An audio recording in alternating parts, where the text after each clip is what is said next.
একটি মধ্যবিত্ত সংসার, ঘরে তেমন কোনো বাজার নেই, আর ঘরে যা আছে তাই দিয়ে যেভাবে আমি আজকে দিনটা পার করব। তো দেখতে থাকুন। হ্যালো এভরিওয়ান, আসসালামু আলাইকুম। সবাই কেমন আছেন? এই তো সকাল সকাল ঘুম থেকে উঠে বারান্দায় চলে আসলাম গাছগুলি দেখার জন্য। গাছগুলি একটু জঙ্গল হয়ে গেছে, পরিষ্কার করে দিতে হবে। তারপর তো এই যে সকালের নাস্তাটা খেয়ে নিতেছে আমার ছেলে, নান রুটি আর ভাজি খাচ্ছে, আর আমি একটু খিচুড়ি আর মরিচ ভর্তা, তার সাথে একটু আমের আচারও নিলাম। খিচুড়ির সাথে আমার আমের আচারটা খেতে একটু ভালোই লাগে। তারপরে ছেলেকে নিয়ে স্কুলে যাব। এখন দেখি আকাশে অনেক মেঘ। তারপরে স্কুলে চলে গেলাম, কারণ ছেলে স্কুলে যাবে। ওই যে ছেলে আমার দৌড়ে দৌড়ে যাচ্ছে।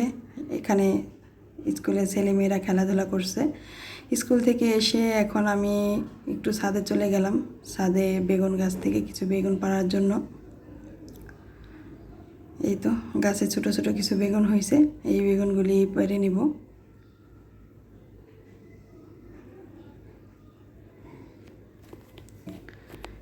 এই যে আমার আনারস গাছে একটি আনারসে হয়েছে। এখন সব সবজিগুলো কেটে নিব। ওখানে আমি ডিম সিদ্ধটা বসিয়ে দিছি। এখন লইট্টা শুটকিগুলি একটু শুকনো কলায় ভেজে নিব।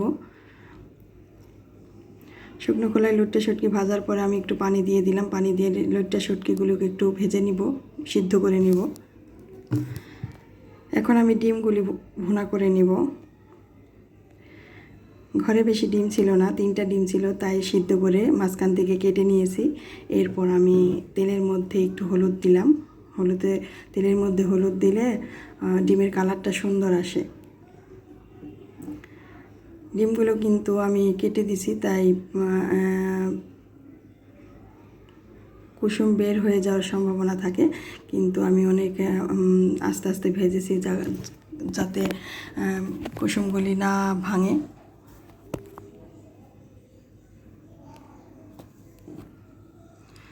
ডিমগুলি আমার ভাজা হয়ে গেছে। এখন আমি ডিমগুলি উঠিয়ে নিলাম। এবার পেঁয়াজ কুচি দিয়ে দিলাম।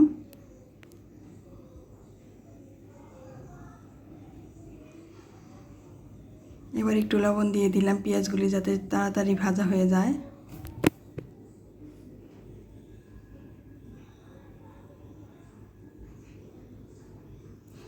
এবার কিছু কাঁচামরিচও দিয়ে দিলাম।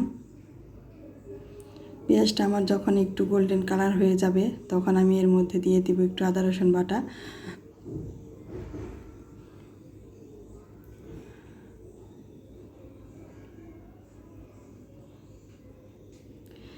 আদা রসুন বাটা ভালো করে ভাজার পর এখন আমি এর মধ্যে পানি দিয়ে দিলাম। এখন দিয়ে দেব হলুদ গুঁড়া, মরিচের গুঁড়া। এখন মশলাটাকে ভালোভাবে কষিয়ে নিব।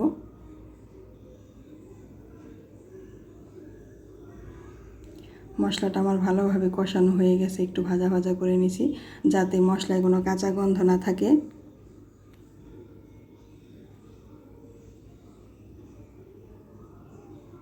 এবার পরিমাণ মতো পানি দিয়ে দিলাম।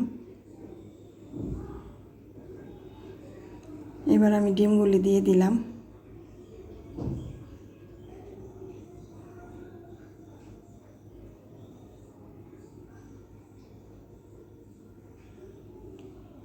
পানিটা একটু বেশি শুকিয়ে গেছে, তাই আর একটু পানি দিয়ে দিলাম।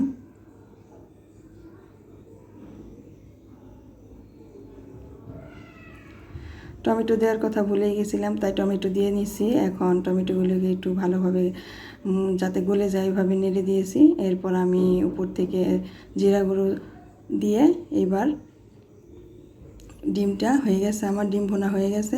এখন নামিয়ে নিলাম। এবার আমি শুটকিটা রান্না করব, সবজি দিয়ে শুটকি রান্না করব। এই জন্য আমি কড়াইতে তেল দিয়ে দিছি। তারপরে পেঁয়াজ কাঁচামরিচ দিয়ে দিলাম, লবণ দিয়ে দিলাম।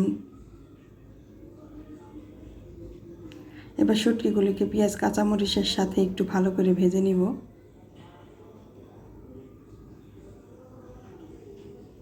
এরপর দিয়ে দিলাম আদা রসুন বাটা।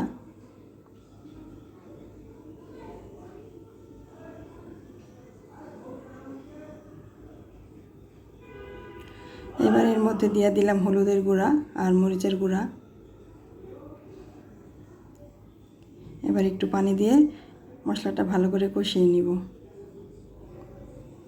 আমার মশলাটা কষানো হয়ে গেছে, এর মধ্যে আমি দিয়ে দিলাম সেই সবজিগুলো দিয়ে একটু ভালো করে নাড়াচাড়া করে এখন আমি একটু পানি দিয়ে এবার ঢাকনা দিয়ে দিব সবজিটা যাতে ভালো করে কষানো হয়।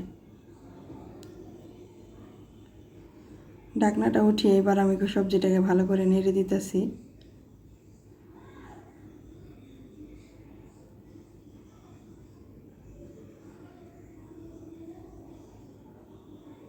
আবার একটু ঢাকনাটা উঠিয়ে আমি সবজিগুলি ভালো করে নেড়ে দিলাম।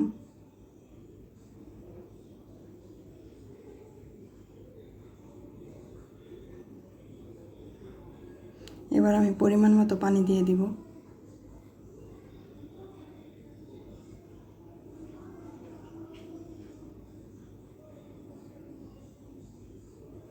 আবার ঢেকে দিলাম। ঢাকনাটা উঠানোর পরে এখন আমার লইট্টা শুটকিটা সবজি দিয়ে রান্না প্রায় হয়ে এসেছে। এর মধ্যে আমি একটু ঘর দরজা একটু ভালো করে পরিষ্কার করে নিব। বিছানাগুলি আগে একটু ঝেড়ে নিতেছি, ওইদিকে রান্নাটা হইতে থাক।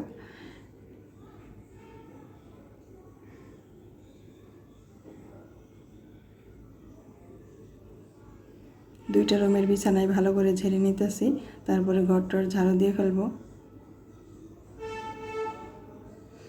এই তো আমার শুটকি রান্নাটা হয়ে গেছে।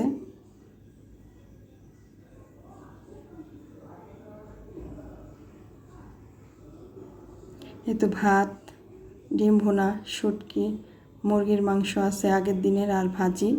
এই তো রান্নাবান্না শেষে ঘর টর সারার পরে এখন আমার রান্নাঘরটাও আমি পরিষ্কার করে নিছি।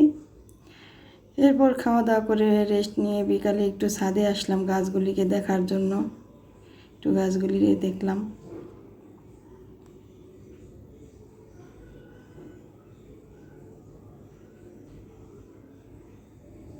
প্রতিদিন একবার গাছগুলি না দেখলে আমার মোটেও ভালো লাগে না। এই তো চারিদিকের পরিবেশটা একটু দেখেন। আর আমার কথার মধ্যে যদি কোনো ভুল ত্রুটি থাকে ক্ষমা সুন্দর দৃষ্টিতে